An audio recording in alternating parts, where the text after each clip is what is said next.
నమస్తే. ప్రస్తుతం మనతో పాటు సీనియర్ జర్నలిస్ట్ దాము బాలాజీ ఉన్నారు. ఆయనతో మాట్లాడదాం. నమస్తే సార్. నమస్తే. సార్ జేబీఐ సంస్థలు నటుడు మురళీమోహన్‌కి సంబంధించినవి. అయితే వీటిపైన హైడ్రా నోటీసులిచ్చి అలాగే ఈరోజు కూల్చివేతలు చేపట్టింది. దీని గురించి మీరేం చెప్తారు సార్? అంటే ఇది రియల్‌గానే అంటే హైడ్రాకి వ్యతిరేకంగా ఉంది అంటారా? హైడ్రా మరొక సంచలనానికి తెరలేపింది. రంగనాథ్ ఆధ్వర్యంలో రంగాలాల్ చెరువు, రంగాలాల్ కుంట అంటారు దాన్ని. అక్కడ ఫైనాన్షియల్ డిస్ట్రిక్ట్‌లో ఉంటది. అక్కడ జైబేరి సంస్థలు రంగాలాల్ చెరువు ఎఫ్‌టిఎల్ అంటే ఫుల్ ట్యాంక్ లెవెల్ పరిధిలో ప్లస్ బఫర్ జోన్‌లో కొన్ని నిర్మాణాలు చేపట్టారు అని చెప్పి వాళ్ళకి నోటీసులు ఇష్యూ చేసింది. ఇంకా కొట్టలేదు. నోటీసులు ఇష్యూ చేసి మీరు కూల్చివేయండి, మీరు కూల్చివేయకపోతే మేము కూల్చివేస్తామని నోటీసులు ఇష్యూ చేశారు.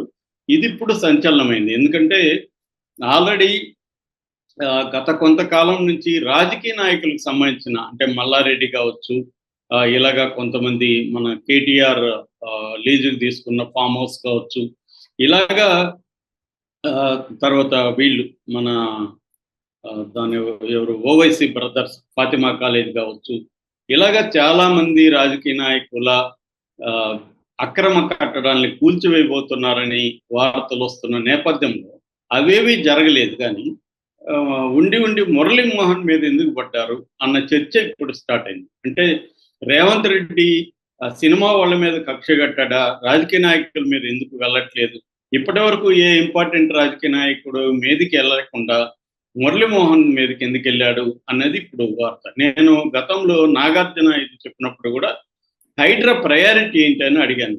హైడ్రాకి ప్రయారిటీ లిస్ట్ ఉండాలి కదా, ఫస్ట్ ఎవరిది కొలగొట్టాలి, రెండోది ఎవరిది కొలగొట్టాలి అనేది ఏమి లేకుండా ర్యాండమ్గా వెళ్తున్నట్టుగా కనబడుతుందని చెప్పాను. ఇప్పుడు కూడా అదే జరుగుతుంది. అంటే రేవంత్ రెడ్డి ఒక సెన్సేషనలిజానికి వెళ్తున్నాడా, సినిమా వాళ్ళ మీద పడితే అది సెన్సేషన్ అవుతుంది, అట్రాక్ట్ చేస్తుంది, డిస్కషన్కి వస్తుంది అనేది వెళ్తున్నాడా? ఎందుకంటే పొలిటికల్ పార్టీలతో పెట్టుకుంటే అంత ఈజీగా ఉండదు. సినిమా వాళ్ళు అయితే సాఫ్ట్ టార్గెట్స్ వాళ్ళు. సో ఇక్కడ సినిమా వాళ్ళు చేయలేదని కాదు, అక్రమ నిర్మాణాలు సినిమా వాళ్ళవి కూడా ఉన్నాయి, రాజకీయ నాయకులు కూడా ఉన్నాయి. నీ ప్రయారిటీ ఏంటి అంటే ఎక్కువగా ఆక్యుపై చేసిన వాళ్ళ మీదకి ముందెళ్తున్నారా, లేకపోతే పలాని ఏరియా వైజ్ వెళ్తున్నారా, ఇదేది క్లారిటీగా కనిపించట్లే. రంగనాథ్ కూడా ప్రొఫెసర్ నాగేశ్వర్ గారితో చేసిన ఇంటర్వ్యూలో కూడా మాకు ప్రయారిటీ అనేది ఇప్పుడు వర్క్ చేస్తున్నాం అన్నారు తప్ప పలాని ప్రయారిటీకి ఏదో ఒక లాజికల్ బేస్ ఉండాలి కదా.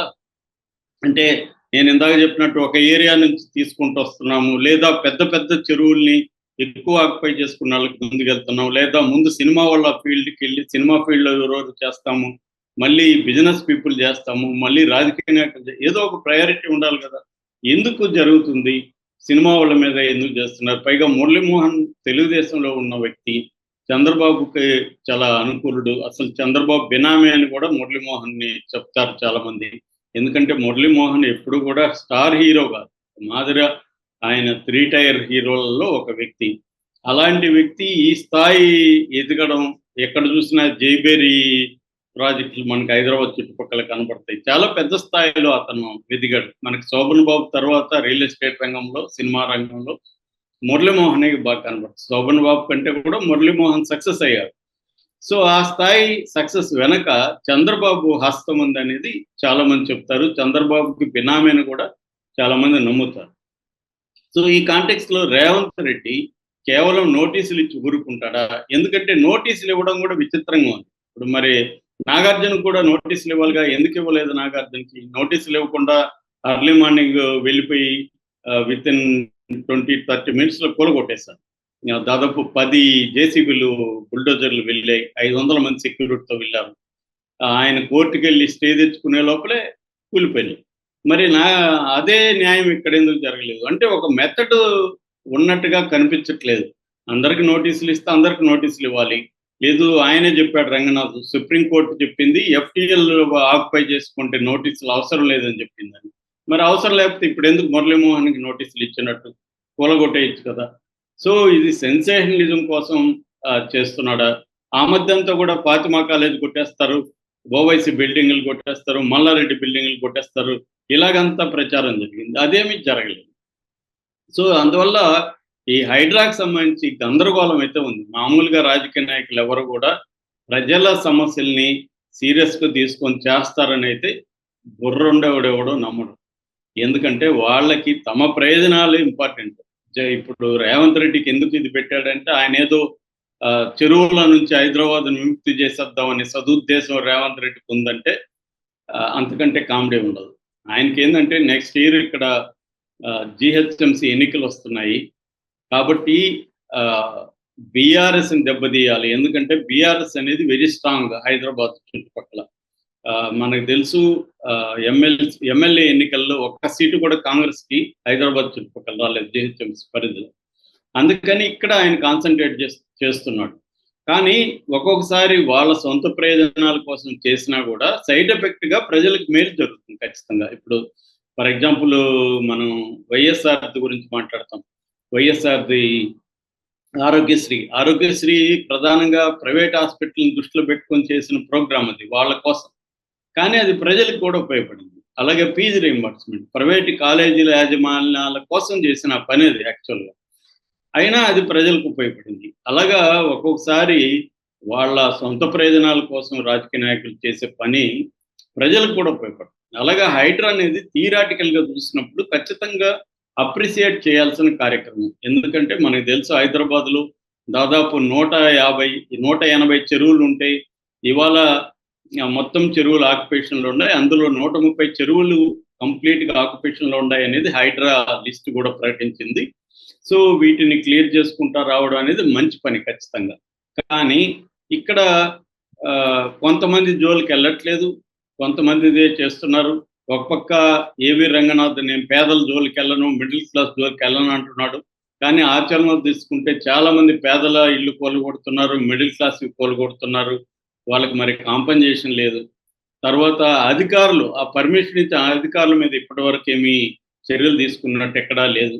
సో వీళ్ళు ఒక మెథడ్ ఒక పద్ధతిలో వెళ్తున్నట్టుగా కనబడట్లేదు. ఏదో పొలిటికల్ మోటివ్‌తో వెళ్తున్నట్టుగా కనిపిస్తుంది.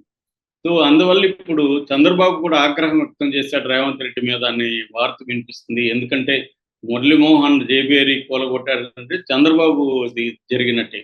అట్లాగే రేవంత్ రెడ్డి నిష్పక్షపాతంగా ఉన్నానని చెప్పుకోవడానికి కాంగ్రెస్‌కి సంబంధించి పల్లం రాజు వాళ్ళ బ్రదర్ కట్టడాన్ని కూడా కూల్చేశాడు. పల్లం రాజు కూడా ఆవేదన వ్యక్తం చేస్తూ, ఆగ్రహం వ్యక్తం చేస్తూ ట్వీట్ కూడా చేశాడు.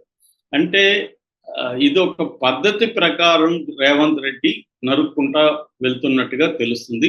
ఇప్పుడు దీనికి ఇంకొన్ని అధికారాలు ఇస్తున్నారు. మొత్తం హైదరాబాద్‌లో 3 కమిషనరేట్‌గా ప్రకటిస్తున్నారు. హెచ్ఎండిఏ పరిధిలో. హెచ్ఎండిఏ అంటే హైదరాబాద్ మెట్రోపాలిటన్ డెవలప్మెంట్ ఏజెన్సీ. ఈ హెచ్ఎండిఏ పరిధిలో 3 కమిషనరేట్ చేస్తున్నారు. ఒకటి హైదరాబాద్ కమిషనరేట్, ఇది సెంట్రల్ జోను.